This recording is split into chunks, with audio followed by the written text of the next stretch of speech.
हाँ तो बच्चों, कल के वीडियो में हमने जो प्रायिकता का टॉपिक था वो अपन ने कंप्लीट कर दिया। जो आज हमारा जो टॉपिक चलेगा नया, वो चलेगा केंद्रीय प्रवृत्ति के माप। केंद्रीय प्रवृत्ति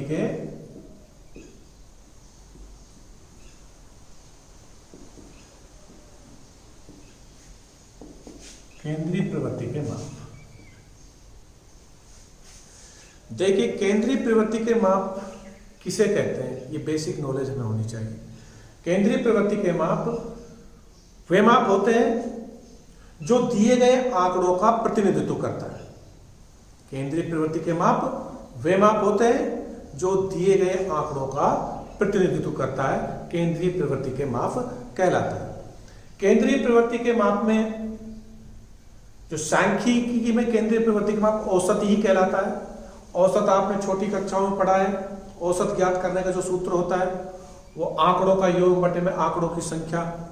तो उसी तरह हमने जो ये केंद्रीय प्रवृत्ति के माप है ज्ञात करना है, वो भी एक औसत ही है।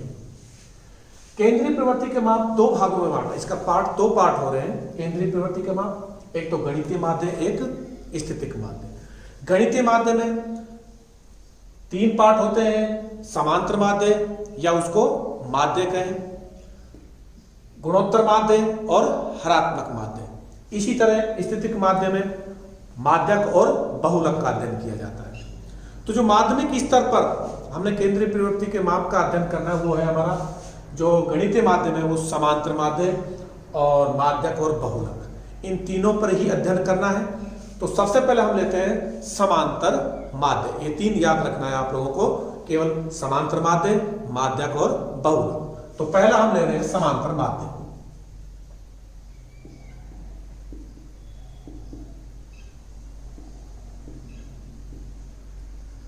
या इसको खाली माध्य के नाम से भी जाना जाता है, माध्य, और इसको x बार द्वारा व्यक्त किया जाता है। x बार भी लिख सकते हैं।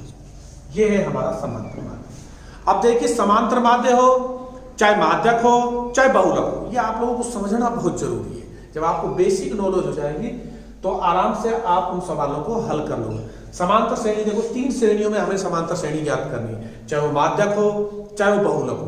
तीन श्रेणियों में ही इनका हमने मान ज्ञात करना है। तीन श्रेणी हमारी कौन कौन सी होती है?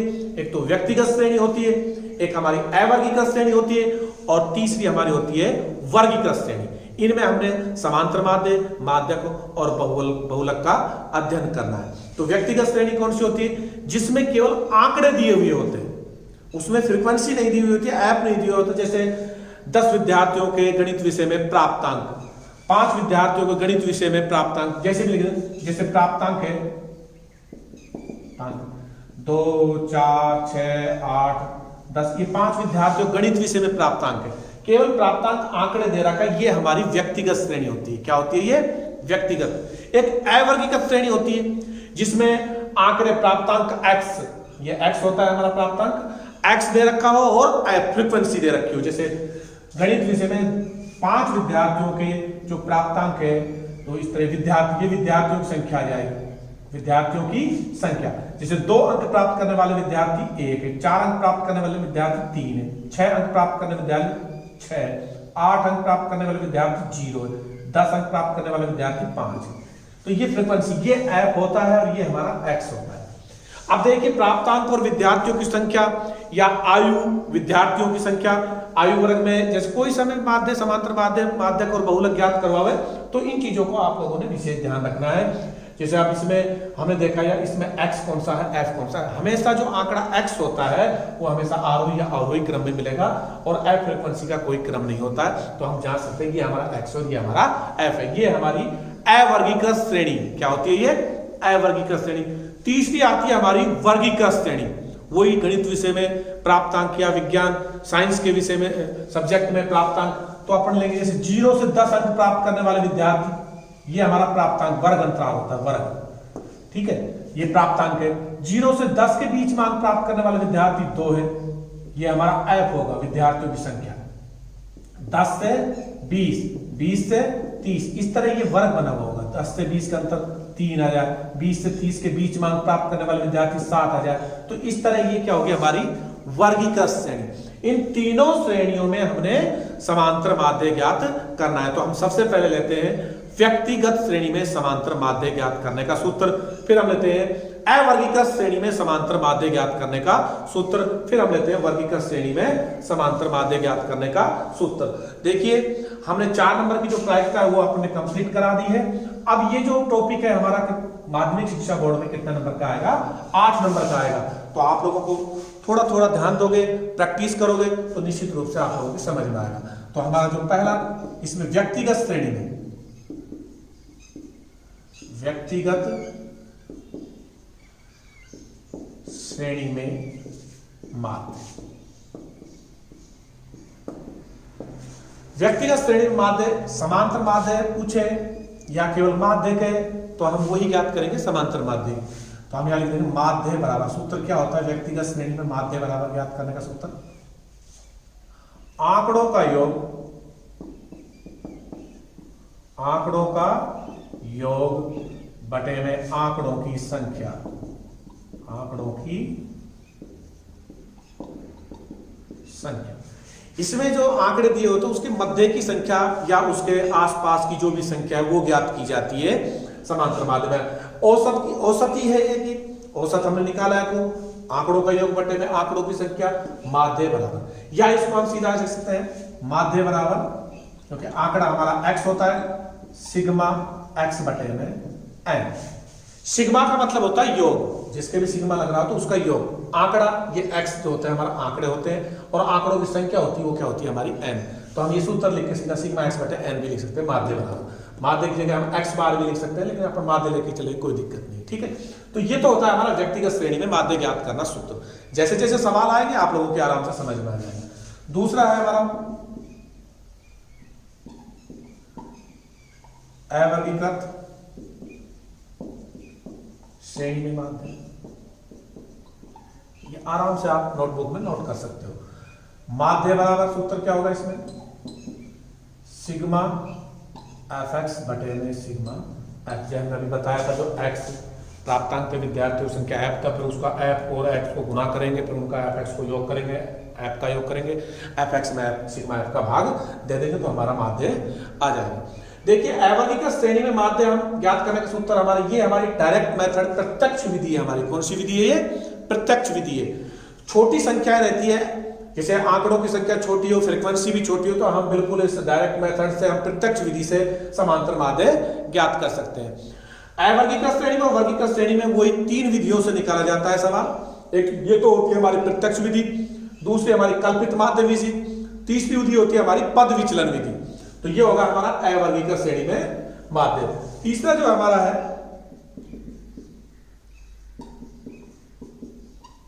वर्गीकृत श्रेणी में,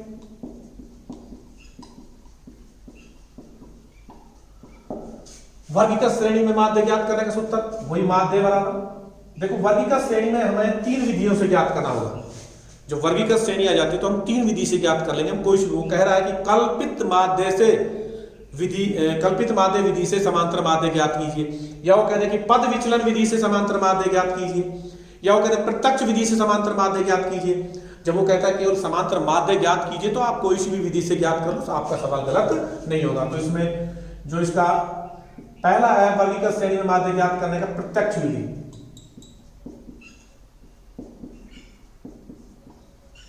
विधि से प्रत्यक्ष विधि से समांतर माध्य ज्ञात करने का सूत्र वही है हमारा क्या है, सिग्मा fx बटे में सिग्मा f। ये होगा हमारा प्रत्यक्ष विधि से समांतर माध्य ज्ञात करना। दूसरा जो हमारा है इसमें इसी में कल्पित माध्य से माध्य। तो माध्य बराबर क्या होगा, a प्लस में सिग्मा एफ डी बटे में सिग्मा एफ।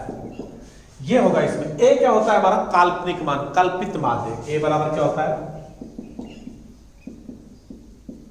कल्पित माध्य। काल्पनिक मान माना जाता है, कुछ भी मान लो आपसे 2, 4, 6, 8, 10 जैसे सवाल आएगा आप लोगों की समझ में आ जाएगा। इसमें अलग से डी और आएगा। डी बराबर क्या होता है, जो आंकड़े दिए हुए थे उसमें से जो कल्पित मान मानते हैं उसको घटाते चले जाएंगे, x माइनस से a। ये x माइनस से a घटाएंगे तो वो क्या आ जाएगा हमारा डी आ जाएगा। ये होता है हमारा कल्पित माध्य से समांतर माध्य। इसका इसी का तीसरा है, ध्यान देता हूं, पद विचलन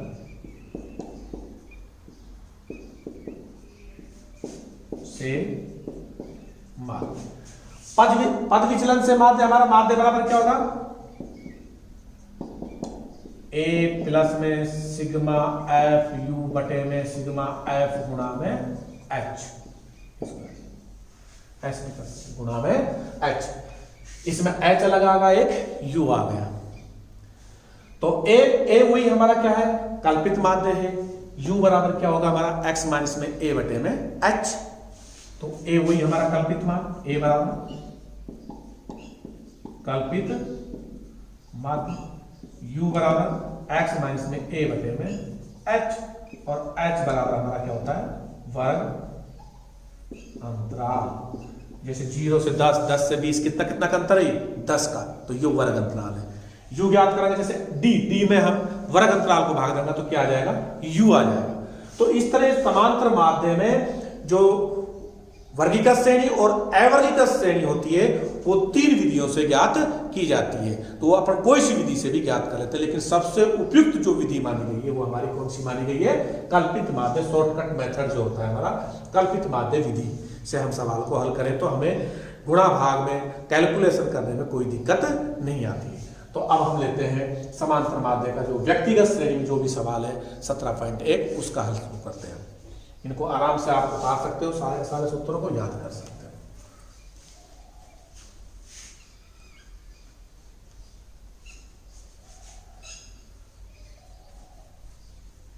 अब है पहला सवाल है 17.1 का। यहां हम प्रश्नावली में डाल देते 17.1 का जो पहला सवाल है, मैं सवाल बोल रहा हूं फिर सीधा हल करना है। यदि एक कक्षा के गणित विषय में 10 छात्रों के प्राप्तांक, गणित विषय में 10 छात्रों के प्राप्तांक 52, 75, 40, 70, 43, 40, 65, 35, 48, 52 हो तो समांतर माध्य ज्ञात कीजिए। क्या ज्ञात करवा रहा है, समांतर माध्य ज्ञात कीजिए। कौन सी श्रेणी है हमारी, व्यक्तिगत श्रेणी में, केवल इसमें प्राप्तांक ही दे रखा है, आंकड़े ही दे रखा है। तो हमारा पहला सवाल होगा, सीधा सट लिखेंगे माध्य बराबर आंकड़ा वो क्या हमारा एक्स, हम सूत्र से सिग्मा एक्स बटे में एन, एन क्या है, आंकड़ों की संख्या, सिग्मा एक्स आंकड़ों का योग, हम सूत्र से कर लेंगे। उसके बाद जो दे रखा है सवाल हमने बताया था, आंकड़े प्राप्तांक जो हमारा कौन कौन सा है, 52, 75, 52 प्लस में 75 प्लस में 40 और प्लस में 70 प्लस में 43 प्लस में 40, 70, 65, 35, 48 प्लस में 65 प्लस में 35 और प्लस में 48 प्लस में 52,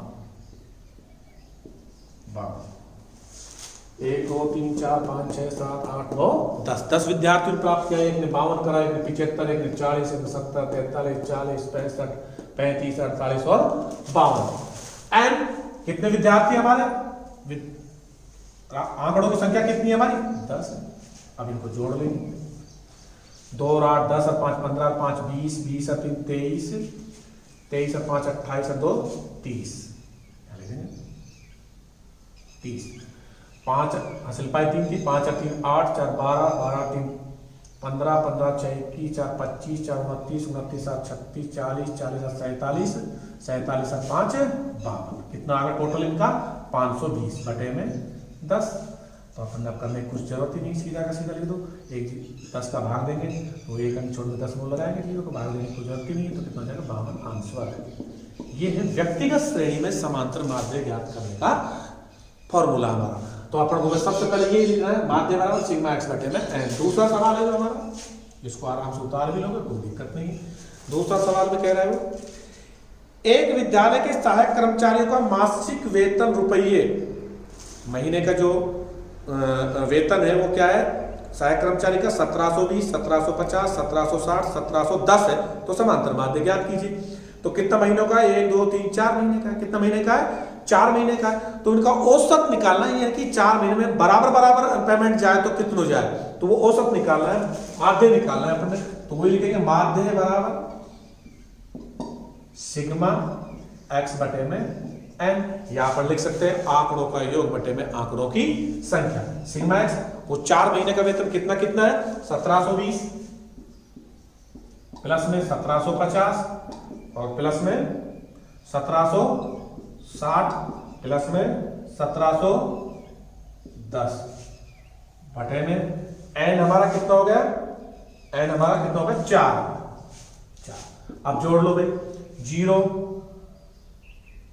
और 0 आ ही गया हमारा, फिर 1 7 7 5 12 12 2 14 को 4 हासिल पाई 1 7 और 1 8 7 15 15 7 22 22 और 7 29 9 को हासिल पाई 2 2 और 1 3 3 1 4 5 और 6। कितना आ गया? ये आ गया 1 2 3 4 बटे में कितना हो जाएगा? 4। अब इसमें भाग दे देंगे, बराबर कितना आएगा हमारा? 4 एकम 4 4 7 28 4 तिया 12 और 4 तिया 12 के बाद में 4 पंजे 20 4735 AN। इस तरह हम सवालों को हल कर सकते हैं। 1750 1760 1710 योग एक बार और देख लो, चेक कर लो। 0 0 0 तो आ ही गया हमारा। 1 6 1 7 7 5 12 12 2 14 को 4 हासिल पाई 1 7 और 1 8 8 7 15 15 7 22 22 7 29 को 9 को हासिल पाई 2 2 और 1 3 3 1 4 5 और 6। ये क्या है? 6940 बटे में 4। तो इसमें ये क्या है? 4 एकम 4 4 7 28 और 4 तिया 12 4 1735। कितना आएगा हमारा? 1735। तो ये 1735 ये इनकी बीच की सी संख्या आ गई हमारी। किसकी आ गई? 1720 की आ गई बीच की सी संख्या। इस तरह अपन के 2 सवाल कंप्लीट होगा। तीसरा सवाल जो है हमारा, यदि 3 4 8 5 और x 3 2 1 अंकों का समांतर माध्य 4 हो तो x का मान ज्ञात कीजिए। अब देखिए हमारा जो तीसरा सवाल है वो हम निकालेंगे।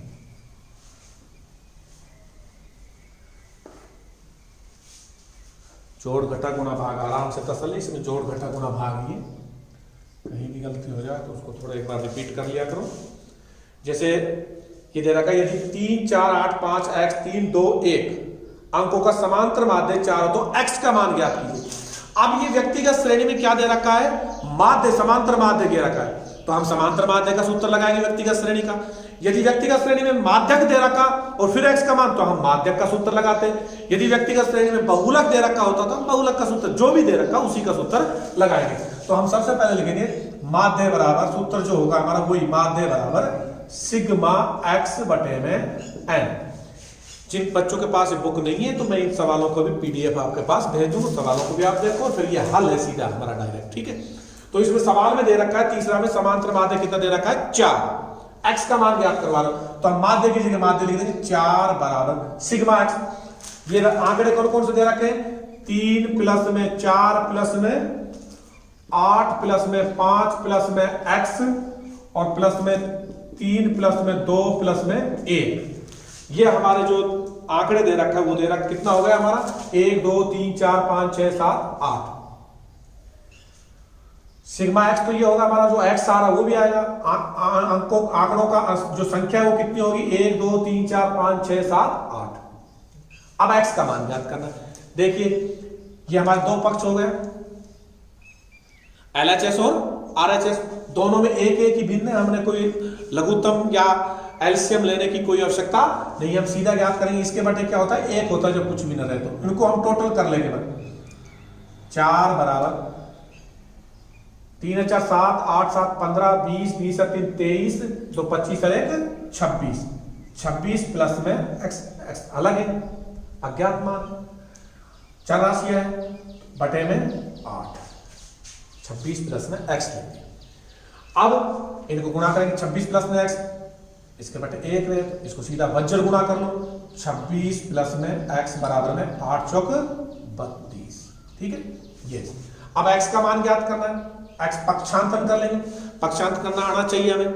जब कोई संख्या जुड़ रही है उसका हम पक्षांतरण करते हैं तो वो क्या हो जाएगी, ऋणात्मक घट जाएगी, घटा में है तो वो क्या हो जाएगी, प्लस में हो जाएगी, गुणा में है तो भाग में चली जाएगी, भाग में है तो गुणा में हो जाएगी। अब हमने x का मान ज्ञात करना है, 26 का हमने पक्षांतरण करना है, तो पक्षांतरण को जब हम दाएं पक्ष में ले जा रहे हैं तो 32 माइनस में क्या हो जाएगा 26, क्योंकि इधर ये कैसी है प्लस की, जब हम पक्षांतरण करेंगे तो माइनस में चली जाएगी। तो 32 माइनस से 26 गया तो कितना बचेगा 6, तो x बराबर कितना आएगा 6 ANS। इस तरह हम x का मान ज्ञात कर सकते हैं। इसमें माध्यक देता तो हम माध्यक को सूत्र लगाता, जो आगे आएगा उसमें बताएंगे।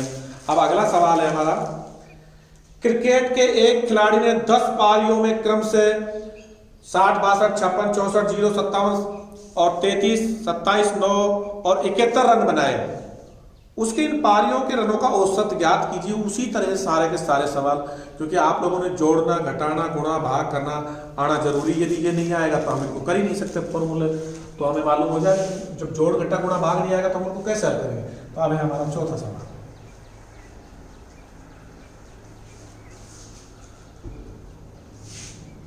वही लिखेंगे हम, क्या लिखेंगे, व्यक्तिगत श्रेणी में माध्य।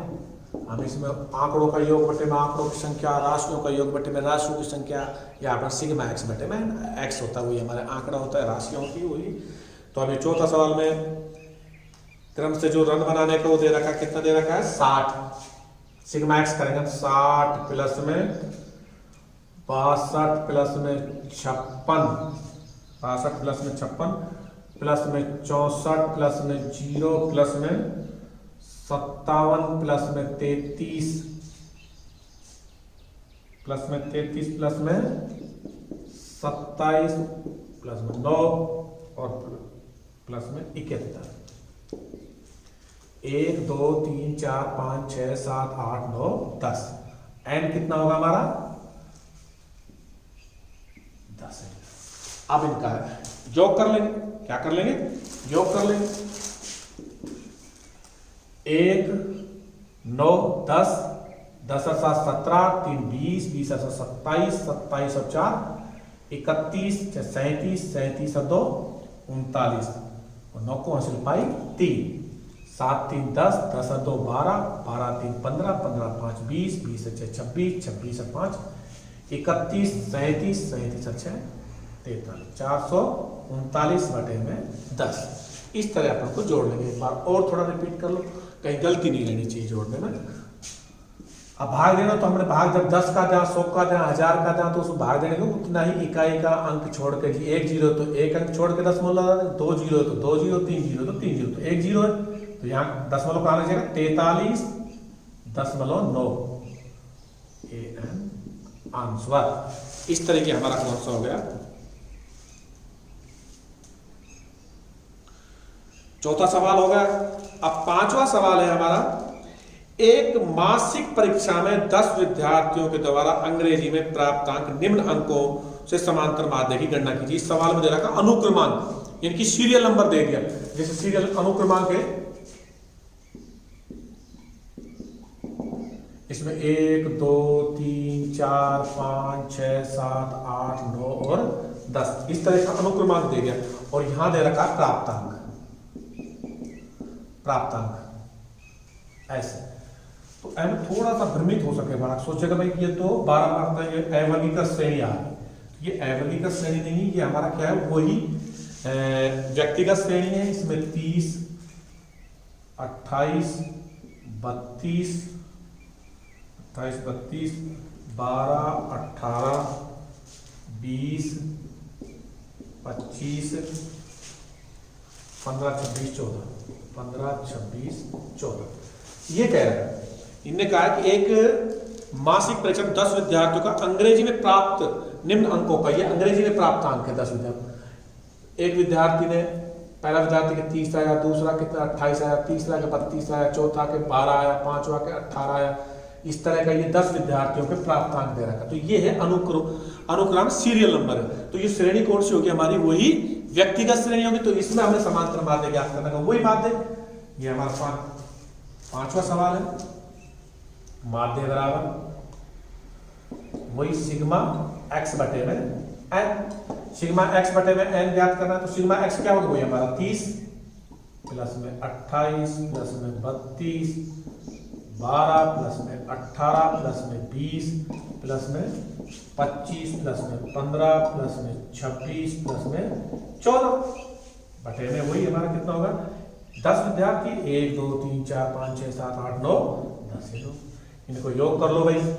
4 6 4 10 10 5 15 5 20 20 और 8 28 2 30 2 32 32 और 8 40 40 की शून्य हासिल पाई 4 4 1 5 5 2 7 7 1 8 8 2 10 10 2 12 12 1 13 14 14 3 17 17 2 19 और 3 22 220 बटे में 10 10 को भाग देंगे तो कितना जाएगा हमारा? 22 आंसर। ये है व्यक्तिगत श्रेणी में समांतर माध्य ज्ञात करना। तो इस तरह हम समांतर माध्य कोई सा भी सवाल आए हम आराम से उनको ज्ञात करते हैं, लेकिन हम आप लोगों का एक एक सवाल बोर्ड पे समझाएंगे। ऐसा एक भी सवाल नहीं छोड़ेंगे जो आप लोगों को खुद कर लो स्वयं कर लो, ऐसा कुछ नहीं। एग्जाम्पल भी आप लोगों को समझाया जाएगा, कंप्लीट कर दिया जाएगा समय पे। आप लोगों का सहयोग बहुत जरूरी है कि घर पे जब आप लोग इस वीडियो को देख रहे हो तो इसको समझो, समझ में आया तो वीडियो को रोक के फिर आराम से समझो। आराम कितनी बार भी आप समझ सकते हो और फिर उसको आराम से अपना रफ में और सब में उतारते हो, ताकि आप जब स्कूल में आओगे तो आप लोगों का ये जो कार्य जांचा जा सके। अगला सवाल है, ये व्यक्तिगत श्रेणी में समांतर माध्य, ये 1 नंबर का पूछा जा सके सवाल, ठीक है ना। उसके बाद फिर हमारी अवर्गीकृत श्रेणी आएगी, फिर वर्गीकृत श्रेणी आएगी। इसी तरह माध्यक भी और बहुलक भी सभी श्रेणियों में निकाला जाएगा। अब छठा सवाल है, एक विद्यालय के पुस्तकालय से 10 दिन में छात्रों को दी गई पुस्तकों की संख्या निम्नलिखित है। 10 दिन छात्रों को दी गई, जैसे एक दिन तो 300 पुस्तकें दी छात्रों को पुस्तकालय से, 405 दूसरे दिन 455 489 375 280 418 520 300 और 476। इस तरह ये पुस्तकें प्रतिदिन दी गई है छात्रों को। तो प्रतिदिन दी गई पुस्तकों की औसत संख्या ज्ञात कीजिए। तो क्या पूछ रहा है इसमें? औसत संख्या पूछ रहा है। तो वही है हमारा छठा सवाल। क्या होगा? हमने कुछ भी नहीं करना, क्या करना है? माध्य हल करना, सीधा डायरेक्ट हल। माध्य बराबर सिग्मा एक्स बटे में एन। सिग्मा एक्स जो आंकड़े दे रखा है, जो पुस्तकें प्रतिदिन दी है, उनका अपन को योग करना है। तो सिग्मा एक्स में अपन क्या लिखेंगे? बराबर नहीं, सिग्मा एक्स में लिखेंगे 300 प्लस में 405 प्लस में 455 489 375 280 और प्लस में 280 में 418। चलो और आगे तक लिख देंगे। 418 के बाद 500, यहां लिख देता हूं मैं 520, सॉरी 520 नहीं है 502 है। 502 प्लस में 300 प्लस में 476 बटे में कितने विद्यार्थी कितने दिन दिए? 10 विद्यार्थियों को दिए, 10 दिन में छात्रों को दिए। कितने दिन दिए? 10 दिन दिए।